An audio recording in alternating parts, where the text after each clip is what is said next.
The courage to choose yourself. Lessons from Lizzie Ciasi. Have you ever wondered what happens when the life you carefully built crumbles beneath your feet? When the relationships you thought would sustain you suddenly become the very things draining your spirit? I recently had the privilege of interviewing Lizzie Ciasi, a woman whose journey embodies what it truly means to rebuild from ashes. Her story isn't just inspiring, it's revolutionary. Through unimaginable loss and heartbreak, Lizzie discovered something many of us spend our entire lives searching for: the courage to choose herself. Lizzie isn't just a survivor, she's a visionary who has transformed her pain into purpose, helping countless women reclaim their power in a world that often asks them to diminish themselves. And that's what I want to talk about today. Not the sanitized Instagram filtered version of self love, but the gritty, sometimes painful process of detaching from what no longer serves you and building something beautiful in its place. Because here's the truth that Lizzie's story illuminates so powerfully. Sometimes the most loving thing you can do for yourself is to walk away. Now, if you're sitting there thinking, that sounds selfish, I want you to pause, take a breath with me, and consider this. What if prioritizing your well being isn't selfish at all? What if it's actually the most responsible thing you can do, not just for yourself, but for everyone who depends on you? This is especially relevant for my sisters out there, particularly Black women between 38 and 55, who've spent years, maybe decades in survival mode, leading teams, raising families, holding down households, carrying communities, always being the strong one, the dependable one, the one who makes it happen no matter what. I see you. And more importantly, Lizzie sees you. Because what Lizzie discovered after devastating personal loss was that resilience isn't just about enduring hardship, it's about actively choosing how you respond to it every single day. Resilience became my religion, she told me during our interview, not because I'm superhuman, but because I refused to let my circumstances define my son's futures or mine. After losing everything familiar, Lizzie made the radical decision to detach from relationships that were draining rather than sustaining her, even when those relationships were with family. That's right. The very people we're often taught we must keep in our lives no matter what.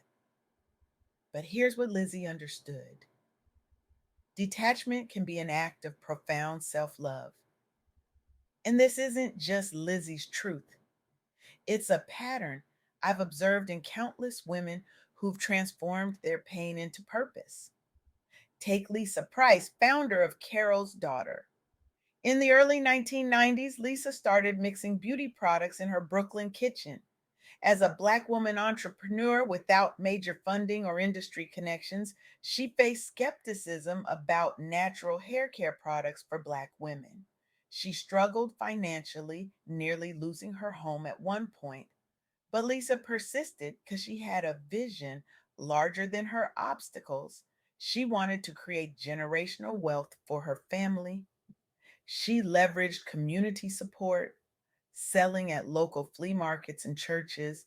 She built authenticity by centering her own story, a woman who overcame adversity through creativity.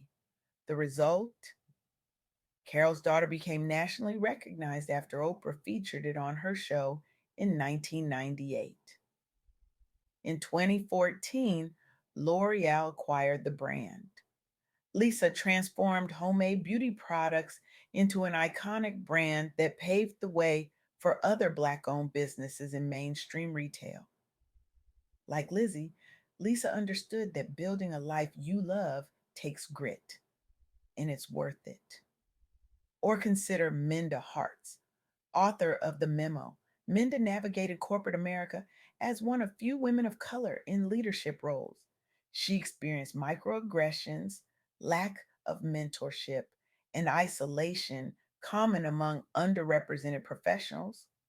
After burning out trying to fit into space not made for her comfort or success, Minda made a choice that echoes Lizzie's journey. She detached emotionally from harmful settings and found empowerment on her own terms. She chose radical honesty about workplace realities. She built support systems outside toxic environments through networking and community building initiatives like the Memo LLC workshops, podcasts, and events. Her book became an essential resource on career advancement, self worth, and self care strategies tailored specifically toward women like herself who often feel unseen at work. Today, she's a national best-selling author, speaker, and advisor transforming conversations around race, gender, and career fulfillment across industries.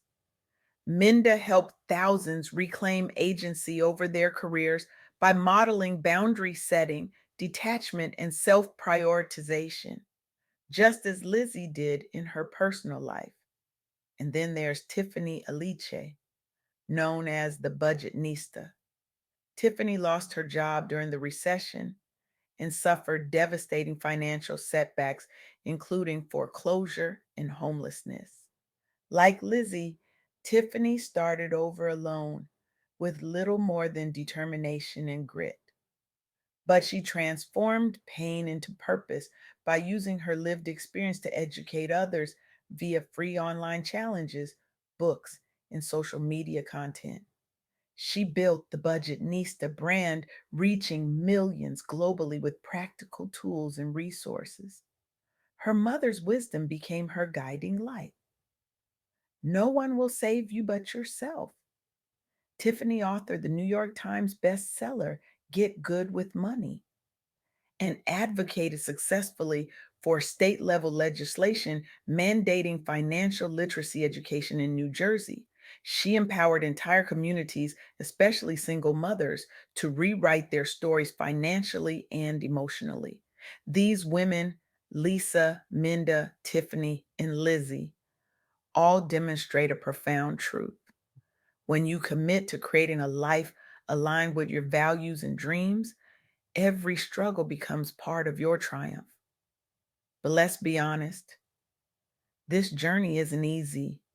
It requires something that many of us, especially those of us conditioned to put everyone else first, find terrifying: boundaries. During our interview, Lizzie shared something that stopped me in my tracks. She said, the moment I realized I could say no without explanation was the moment I truly began to heal. Think about that for a second.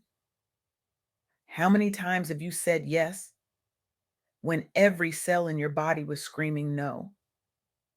How many times have you exhausted yourself trying to meet others' expectations at the expense of your own well being?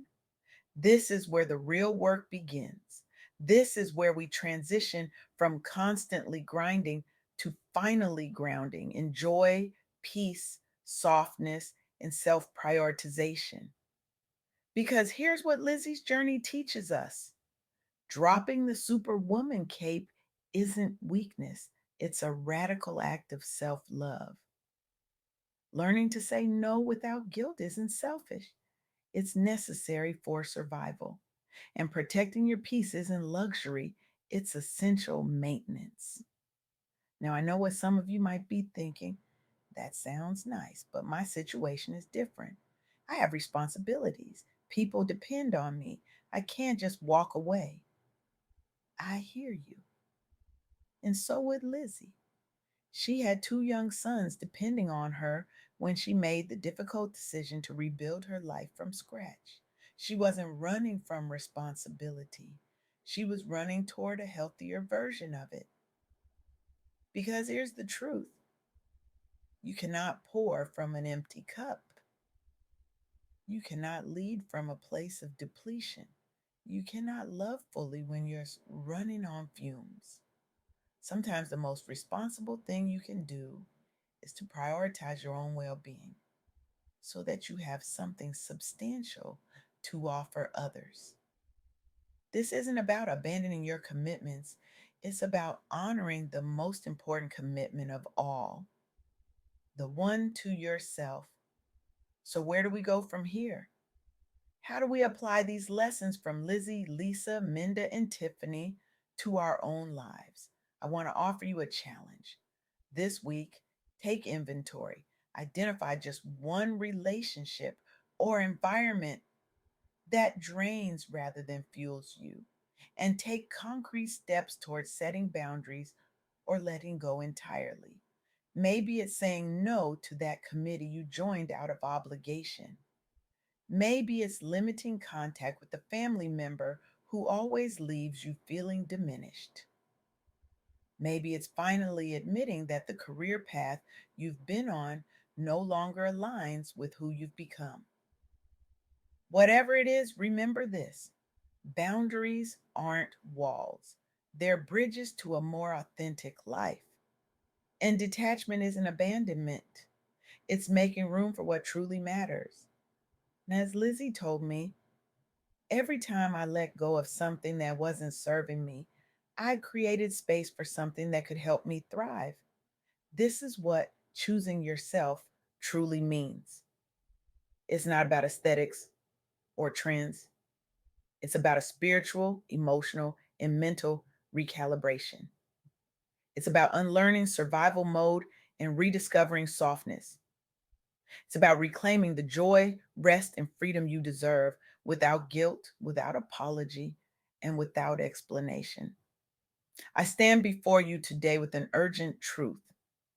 The world doesn't need more martyrs. It needs more whole, vibrant souls who have the courage to honor their own worth.